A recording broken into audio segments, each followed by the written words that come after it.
ukiomba kwa bidii unakuwa na upako wa Mungu. Manake unatakiwa ukazane kuomba kupitia somo hili, nguvu ya Mungu, ukiomba kwa bidii. Manake unapofundishwa hapa, usiache kuomba, tenga muda kuomba, tafute Mungu. Ukiwa nyumbani kwako, tenga hata dakika 15, dakika 5, dakika 20, ikiweza hadi maombi ya agizo ya Yesu, hata lisali moja. Omba, utaona upako wa Mungu. Utakuwa mikononi mwako, utakuwa kwenye sura yako, utakuwa kwenye kinywa chako, utakuwa mkono wenye upako. Huwa unashika vitu vya miujiza, yani vinatokea. Yani wewe ungejua maana ya upako, ungeomba. Najiona leo watu wapokee upako wa Yesu Kristo. Sema amen kwa jina la Yesu Kristo aliye hai. Upako, maandiko yako pale. Namba 5, yanavunja vifungo. Mtu mwana maombi anaomba kwa bidii, maombi yanavunja vifungo. Tuliona pale Petro alivunjwa vifungo. Asema wakati amefungwa Petro, kanisa likaomba kwa bidii. Petro alikuwa gerezani, kafungwa mnyororo mkononi na miguuni. Inasema kanisa likawa na juhudi kuomba. Wakati linaomba, nuru ya Yesu kaingia gerezani, ikamulika Petro ubavuni. Maandiko yanasema na mnyororo kakatika mkononi na miguuni. Maaskari walikuwa wawili wanamlinda Petro, wakapigwa upofu, wakawa kama wafu. Manaka hawakuweza kumzuia Petro. Wakashangaa tu wametolewa. Na wakati anatolewa mle, mageti yalikuwa yanafunguka yenyewe, kwa sababu kanisa limeomba kwa juhudi. Ile nuru kwa nini ilienda gerezani? Kwa sababu kanisa liliomba kwa bidii. Kama wasingeomba kwa bidii, kwa juhudi, nuru isingeenda gerezani kwa Petro. Lakini kanisa likaomba kwa juhudi, kwa bidii, nuru ikaenda kwa Petro. Na wewe ukiomba kwa bidii, nuru itakuja kwenye kazi yako, nuru itakuja kwenye familia yako, nuru itakuja kwenye ndoa yako. Omba kwa bidii, itavunja vifungo vyote vilivyofunga maisha yako. Sema amen.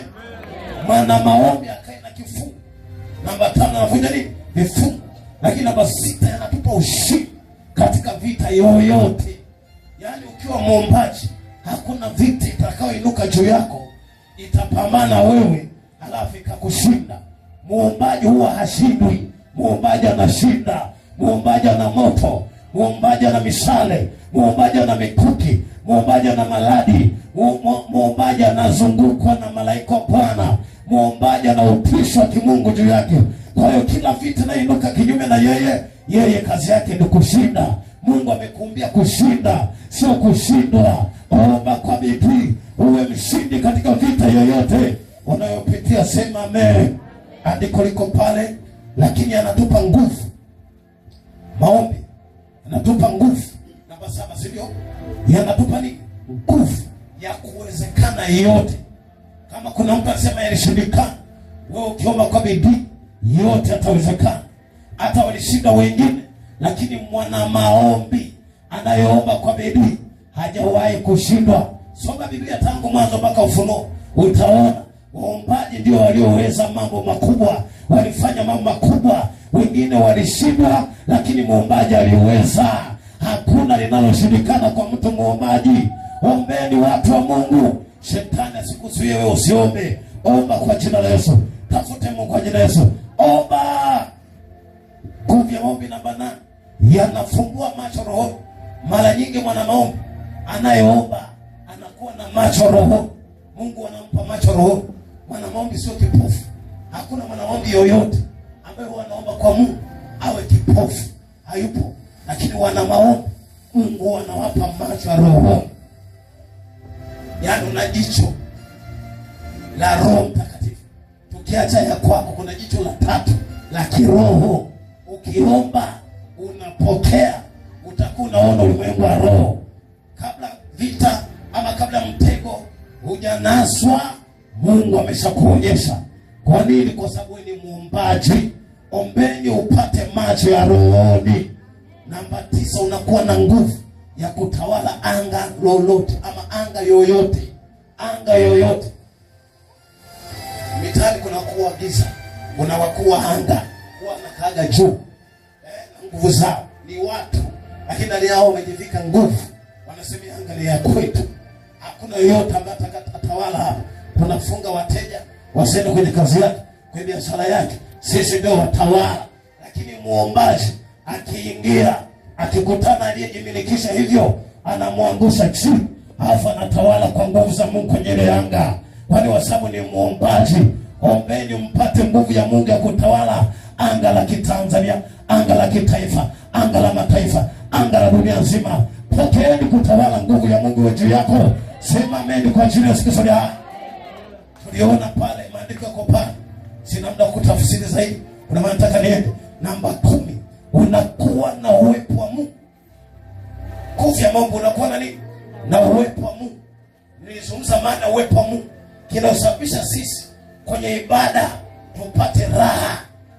Tusikie neno zuri, tusikie sifa imenoga kwenye moyo, tusikie ladha ya ibada. Ni uwepo wa Mungu.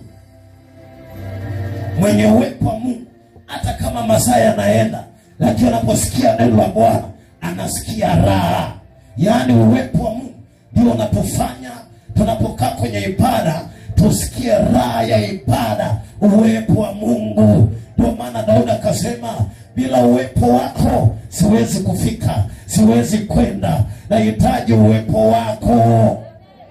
Ukikosa uwepo wa Mungu, majaribu yatakuja, vita itakuja, utadhoofika.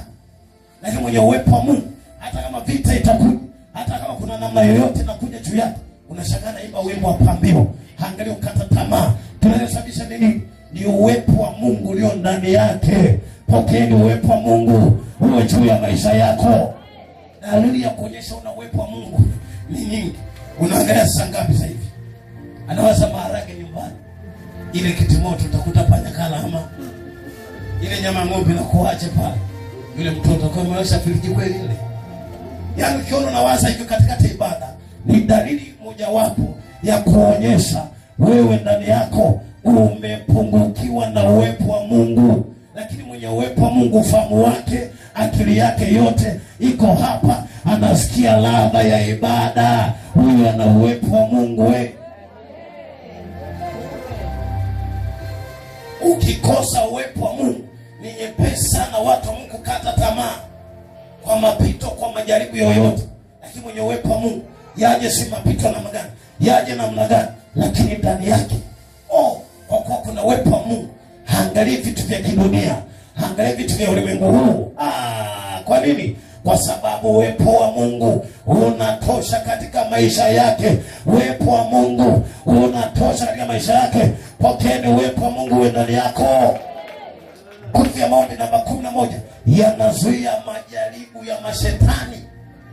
Yaani muombaji ukiomba kwa bidii, maombi yanazuia majaribu ya kishetani. Unasikia? Mashetani wajaribu watu waingie kwenye mitego yao ili wawanasi, wawe wafuasi wao. Wanakuchungulia sahihi, wanakuona wewe ni mtu mkubwa ulimwengu wa roho, wanakuona muda si mrefu unaenda kufanikiwa, lakini uko ndani ya Yesu. Wanasema tufanye, hatuwezi kumharibu hivi, tufanyeje? Tulete majaribu ya kumchonganisha na Mungu wake.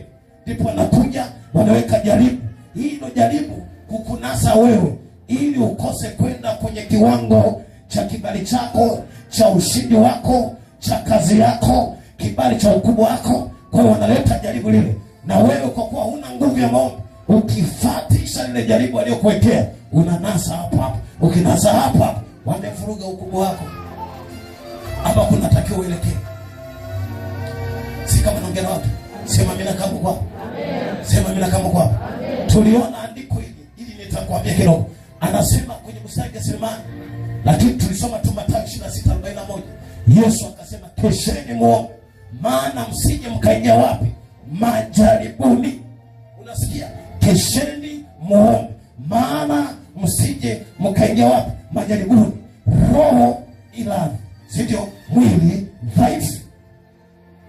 Lakini kesheni muombe, maana msije mkaingia majaribuni. Manake mkiomba mtapata nguvu ya kuzuia majaribu ya kishetani yasiwajaribu nyie, afu mkakosana na Mungu wako.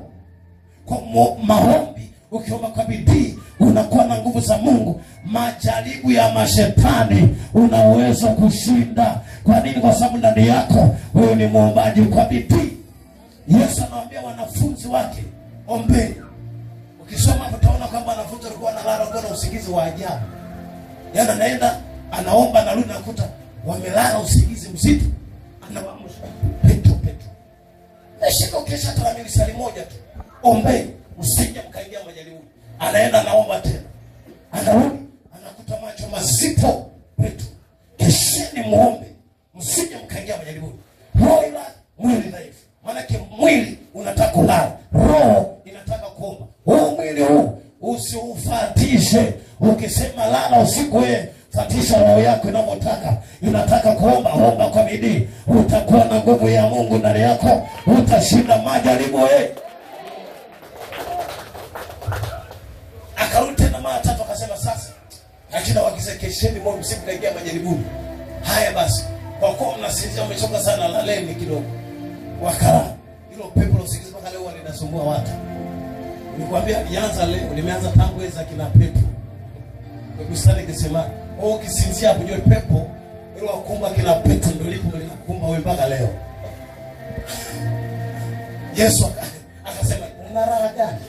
Shetani anajaribu anataka wewe awaingizie majaribu afa waangushe. Kesheni muombe. Nakwambia ukweli, waombaji wanaomba kwa bidii, hawa hata majaribu yaje namna gani ni wepesi kushinda, wala hawashindwi, kwa sababu ni waombaji. Na Yesu aliwekeza msingi mkubwa kwenye maombi, na mwanzilishi ndiye mwenyewe akihubiri, akimaliza amefanya ishara miujiza mingi, akimaliza mlimani kwenye maombi. Na sasa anawachukua wanafunzi wake, anaenda kuwafundishia huko, anaomba huko nao wanaangalia. Yesu alikuwa anatengeneza msingi kwa mitume wa kwanza wale. Mitume ili kwamba wanapokuja kufundisha wafasi wengine wamjie Kristo, na wao wawafundisha watu kuomba. Na mimi nakufundisha omba. Ukiomba utaepuka kwenye majaribu ya mashetani. Nisema sasa hivi mashetani haji mengine na mapembe kama unavyojua. Mashetani anapitia watu. Mashetani anatumia rafiki yako. Mashetani anaweza kutumia mtu yoyote. Nataka waambie wakija kwako, wataka kujaribu, kwa sababu ni muombaji, utawashinda kwa jina la Bwana. Maana ndani yako kuna nguvu.